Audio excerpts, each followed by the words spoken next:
Hello, I am दीपक त्यागी। एक बार फिर आपका स्वागत है आपके अपने चैनल अध्यात्म एजुकेशन पॉइंट में। जैसा कि आप जानते हैं कि मैंने पिछली जो इतनी भी वीडियो बनाई है वो मैट्रिक्स पर बनाई है और अब मैं एक नया टॉपिक स्टार्ट करने वाला हूं जिसका नाम है डिटर्मिनेंट। ये डिटर्मिनेंट टॉपिक जो है मेनली सीबीएसई, आईसीएसई और यूपी बोर्ड सभी बोर्ड्स में है। तो मैं पहले तो इसके कॉन्सेप्ट पर बात करूंगा, फिर इसके कुछ डिटर्मिनेंट कैसे कैलकुलेट करते हैं और डिटर्मिनेंट्स कैसे यूज किया जाता है उसके बारे में जानकारी दूंगा। तो सबसे पहली चीज हम बात करते हैं कि मैट्रिक्स और डिटर्मिनेंट में क्या डिफरेंस होता है। जैसे कि हम बात कर रहे हैं, ये हमारा सिंबल है मैट्रिक्स का और ये सिंबल है डिटर्मिनेंट का।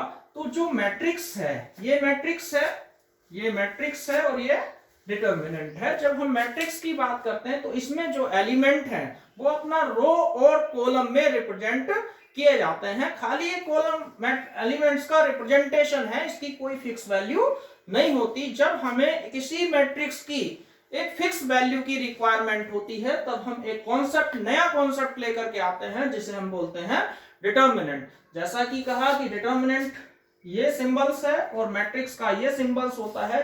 ज्यादातर स्टूडेंट उनमें यही प्रॉब्लम होती है कि मैट्रिक्स की जगह डिटर्मिनेंट का सिंबल यूज कर लेते हैं और डिटर्मिनेंट की जगह मैट्रिक्स का सिंबल यूज कर लेते हैं। तो देखते हैं इनके किस तरीके से जो है हम कैसे डिटर्मिनेंट कैलकुलेट करते हैं। जैसे सबसे पहला क्वेश्चन है, क्वेश्चन नंबर 1। मान लो हमारे पास ये एक मैट्रिक्स है 1 2 3 4। अब हमें इसका डिटर्मिनेंट कैलकुलेट करना है। तो ये a इक्वल टू, अगर मुझे डिटर्मिनेंट निकालना है तो डिटर्मिनेंट का ये सिंबल हुआ।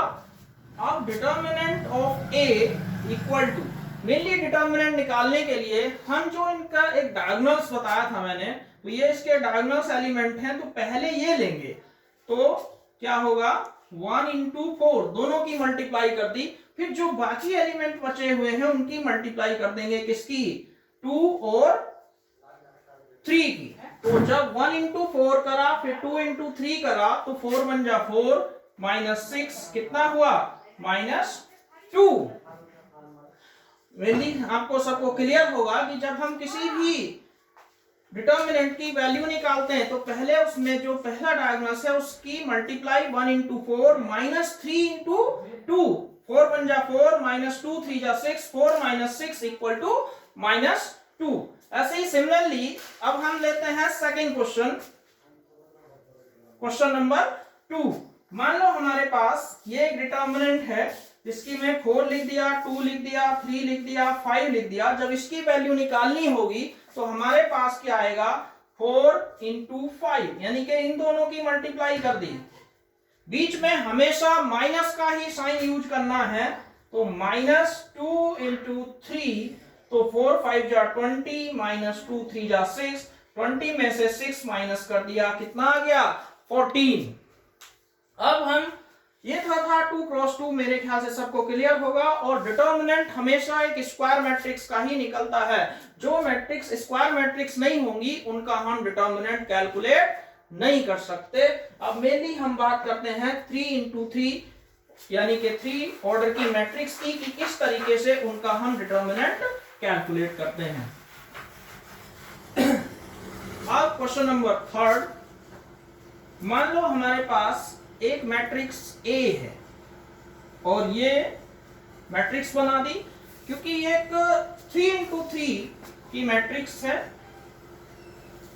तो जब यहां पे लेंगे 3 इंटू 3 की मैट्रिक्स है, इसमें एलिमेंट लिख दिए, मान लो 1 लिख दिया, 2 लिख दिया, 3 लिख दिया, 2 1 4 3 1 2। तो इस तरीके से हमारे पास क्या आ गई, एक मैट्रिक्स आ गई जिसका ऑर्डर कितना है, 3 क्रॉस 3।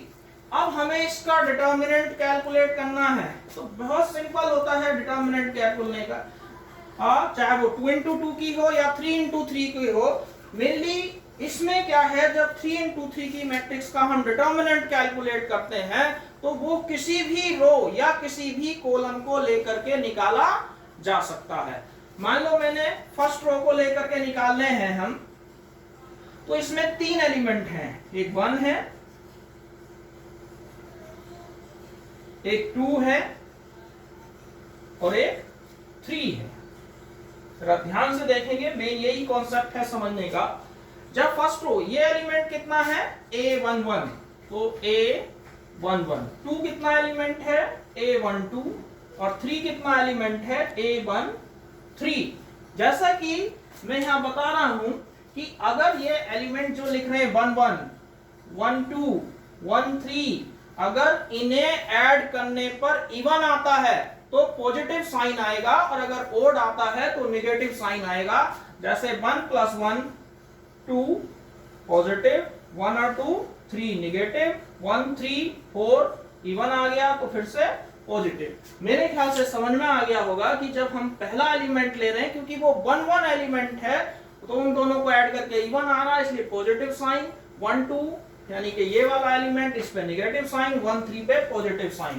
तो यहाँ प्लस, यहाँ माइनस और यहाँ प्लस, इस तरीके से हम साइन कंसीडर करते हैं।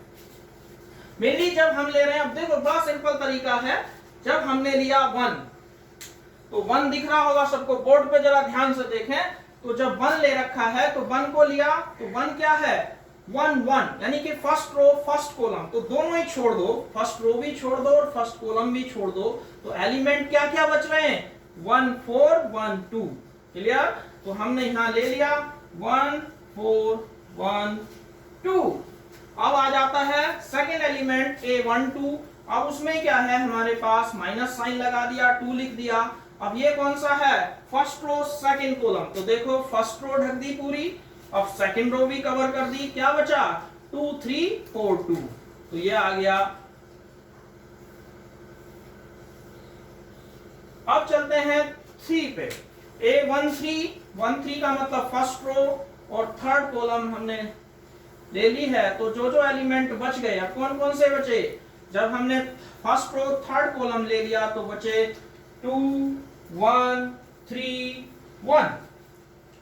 अब इस तरीके से अब हम इसका डिटर्मिनेंट निकालना है। तो अभी मैंने पिछले क्वेश्चन में बताया था कि जब 2 × 2 का डिटर्मिनेंट हो तो कैसे निकालते हैं। तो ये भी 2 × 2 का डिटर्मिनेंट, ये भी 2 × 2 का, ये भी 2 × 2 का। कैसे बताया था, इनकी क्रॉस मल्टीप्लाई, 2 1 जा 2 -4 1 जा 4 -2 2 2 जा 4, इसकी इससे मल्टीप्लाई, -3 4 जा 12 प्लस 3 2 1 जा 2 -3। अब 2 में से 4 गया -2, 4 -12 कितना हुआ -8, 2 -3 कितना हो गया -1। ये आ गया -2 2 8 जा 16 और 3 1 जा 3। तो यहां से जो वैल्यू आई 16 -5 कितनी आ गई 11। तो इस तरीके से हम 3 × 3 का डिटर्मिनेंट कैलकुलेट करते हैं। मेरे ख्याल से सबको क्लियर होगा। मान लो किसी को क्लियर नहीं भी है तो हम फिर एक क्वेश्चन के साथ दिखाते हैं कि किस तरीके से इसका डिटर्मिनेंट कैलकुलेट करते हैं। उसमें जरूरी नहीं है कि जैसे मैंने यहाँ सारे एलिमेंट प्लस में लिए हैं, सब प्लस में ही हो, एलिमेंट माइनस में भी हो सकते हैं। जैसे क्वेश्चन नंबर 4, मान लो हमने कोई मैट्रिक्स ले ली A।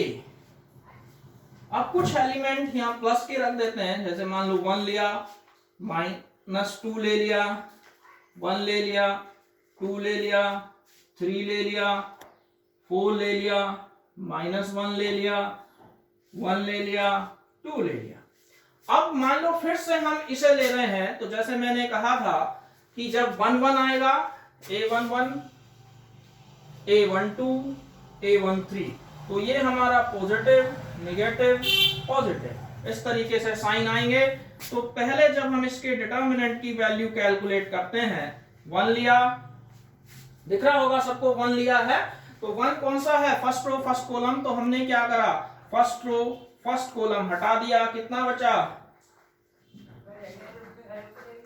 3 4 -1 1। एक बार फिर देखें कि जब फर्स्ट रो और फर्स्ट कॉलम हटा देंगे तो जो वैल्यू आई वो यहां लिख दी।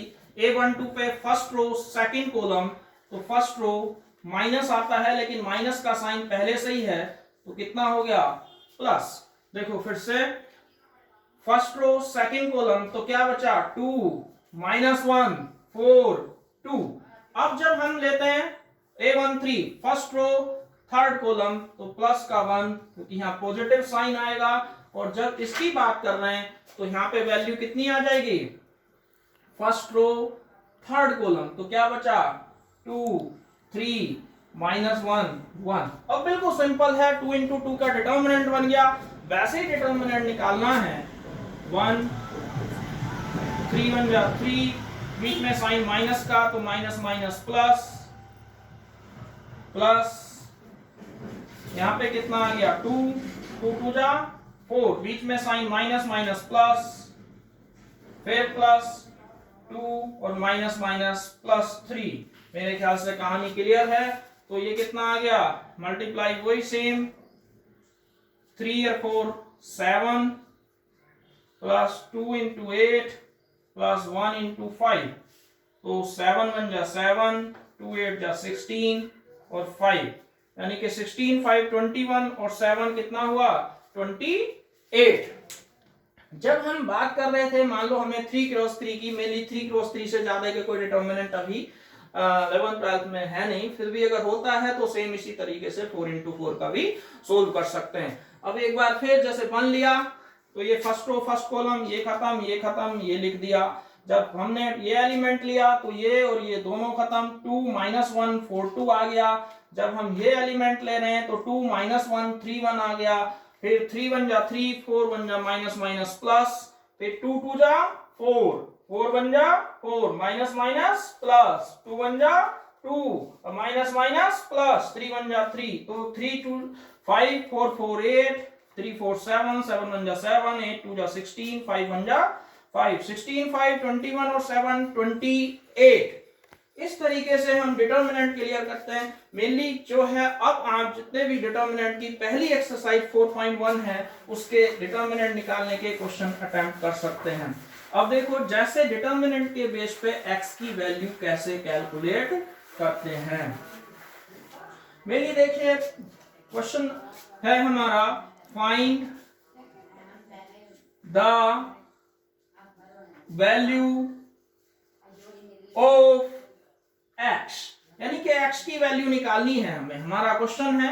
अब मान लो मैंने यहाँ कोई क्वेश्चन ले लिया, जैसे फर्स्ट क्वेश्चन में मान लो हमने लिख दिया है x2 18x, x2 18x, ये डिटर्मिनेंट है, और ये दूसरे डिटर्मिनेंट के इक्वल है जिसकी वैल्यू दी हुई है 6 2 18 6। अब मान लो कहता है, देखो ऐसे क्वेश्चन मैंने मैट्रिक्स के अंदर भी कराए थे, तो मैट्रिक्स में वो इक्वल मैट्रिक्स थी, तो मैट्रिक्स और यहाँ क्या बना हुआ है डिटर्मिनेंट। तो जब हम डिटर्मिनेंट आपस में इक्वल होते हैं तो उसके एलिमेंट इक्वल नहीं होते। इसका मतलब ये नहीं है कि x की वैल्यू 6 होगी और 18 18 के इक्वल है तो ये x की 6 होगी। ये कब होती, जब ये मैट्रिक्स होता। लेकिन अभी क्या है, ये डिटर्मिनेंट है, तो डिटर्मिनेंट का मतलब इसका डिटर्मिनेंट इसके डिटर्मिनेंट के इक्वल हुआ।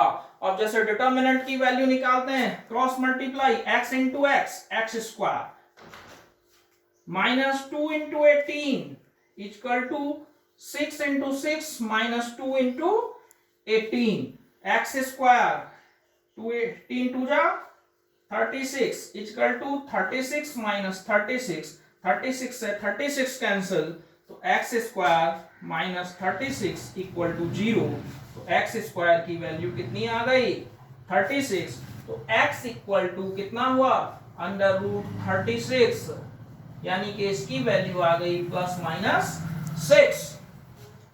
तो x into x, x square 18 into 2, 18 2 जा 36, 6 6 जा 36, 36 से 36 कैंसिल, तो x square minus 36 equal to 0। तो एक्स स्क्वायर इक्वल टू 36, तो x की वैल्यू प्लस माइनस रूट 36, तो इक्वल टू प्लस माइनस 6। ये हुआ। जैसे कभी ये ज्यादातर क्वेश्चन पूछ लेते हैं 1 मार्क्स में कि कैसे तुम x की वैल्यू फाइंड आउट करोगे, तो मेरे ख्याल से क्लियर होगा कि इस टाइप के एक दो क्वेश्चन और हैं, आरडी एनसीईआरटी वगैरह से प्रैक्टिस कर लेंगे। अब इस कॉन्सेप्ट पे और भी क्वेश्चंस हैं, लेकिन क्योंकि ये बेसिक है तो आज के लिए हम इतना ही करते हैं। मेनली इसमें एक कॉन्सेप्ट और आ जाता है, जैसे एक और है के ए का डिटर्मिनेंट इक्वल टू के की पावर एन डिटर्मिनेंट ऑफ ए, ये कॉन्सेप्ट है। ठीक है, इस पे भी क्वेश्चन पूछा जाता है बोर्ड में 1 मार्क्स में। तो मेनली जब हम इस कॉन्सेप्ट की बात करते हैं के की पावर एन इनटू डिटर्मिनेंट, कैसे क्वेश्चन आएगा, पूरा थ्योरेटिकल क्वेश्चन होगा, बहुत ही इंपॉर्टेंट क्वेश्चन है ये। इसमें क्या कहता है, if A is a 3x3 matrix and value of determinant A is equal to 5, then find the value of 2 into A का डिटर्मिनेंट। जब इसके सॉल्यूशन की बात करेंगे तो हमारे पास मैंने क्या आइडेंटिटी दी, के ए का डिटर्मिनेंट किसके इक्वल होता है, के की पावर एन इंटू डिटर्मिनेंट ए। इस पे क्वेश्चन को बहुत अच्छे से देखो, क्योंकि ये क्वेश्चन कभी ना कभी रिपीट होता रहता है। जैसे के ए में हो गया 2a का डिटर्मिनेंट और k कितना हो गया 2 की power n into determinant of a। n क्या होता है, ऑर्डर ऑफ मैट्रिक्स, तो यहाँ ऑर्डर ऑफ मैट्रिक्स कितना है 3 इंटू 3, तो 2 की पावर 3 और डिटर्मिनेंट ऑफ ए कितना आ गया 5। अब 2 की पावर 3 का मतलब 2 इंटू 2 इंटू 2, तो 2 जा 4 2 जा 8 इंटू 5, 8 5 जा कितना हुआ 40। तो इस क्वेश्चन को भी तैयार कर लेंगे बोर्ड के लिए, क्योंकि ये ज्यादातर पूछा जाता है। तो बस आज के लिए इतना ही, आज के लिए मैं यहीं अपनी वाणी को विराम देता हूं। धन्यवाद।